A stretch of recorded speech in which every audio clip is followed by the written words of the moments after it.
Let my final words to you as your Commander-in-Chief be a reminder of what it is that you're fighting for, what it is that we are fighting for. The United States of America is not a country that imposes religious tests as a price for freedom. We're a country that was founded so that people could practice their faith as they choose. The United States of America is not a place where some citizens have to withstand greater scrutiny or carry a special ID card or prove that they're not an enemy from within. We're a country that has bled and struggled and sacrificed against that kind of discrimination and arbitrary rule here in our own country and around the world. We're a nation that believes freedom can never be taken for granted and that each of us has a responsibility to sustain it. The universal right to speak your mind and to protest against authority, to live in a society that's open and free, that can criticize a president without retribution.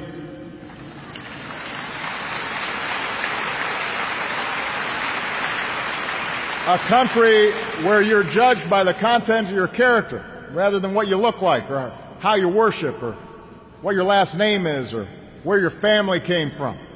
That's what separates us from tyrants and terrorists. We are a nation that stands for the rule of law and strengthens the laws of war. When the Nazis were defeated, we put them on trial.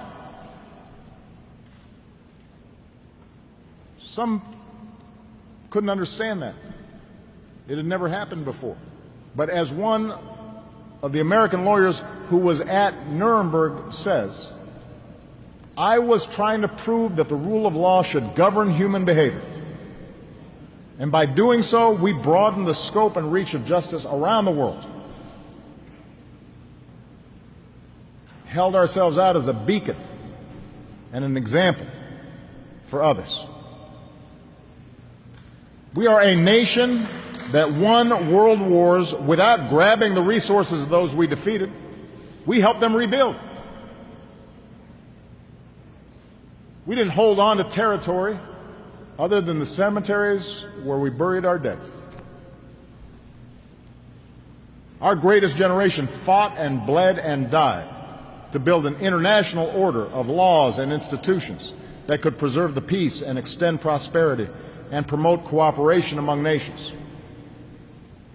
And for all of its imperfections, we depend on that international order to protect our own freedom.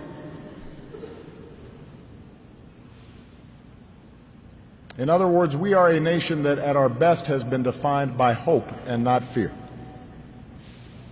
A country that went through the crucible of a civil war to offer a new birth of freedom, that stormed the beaches of Normandy, climbed the hills of Iwo Jima, that saw ordinary people mobilize to extend the meaning of civil rights. That's who we are. That's what makes us stronger than any act of terror. Remember that history. Remember what that flag stands for. For we depend on you, the heirs to that legacy, our men and women in uniform, and the citizens who support you, to carry forward what is best in us. That commitment to a common creed, the confidence that right makes might, not the other way around.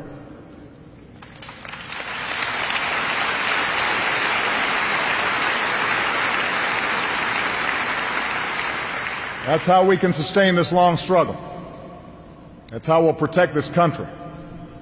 That's how we'll protect our Constitution against all threats, foreign and domestic.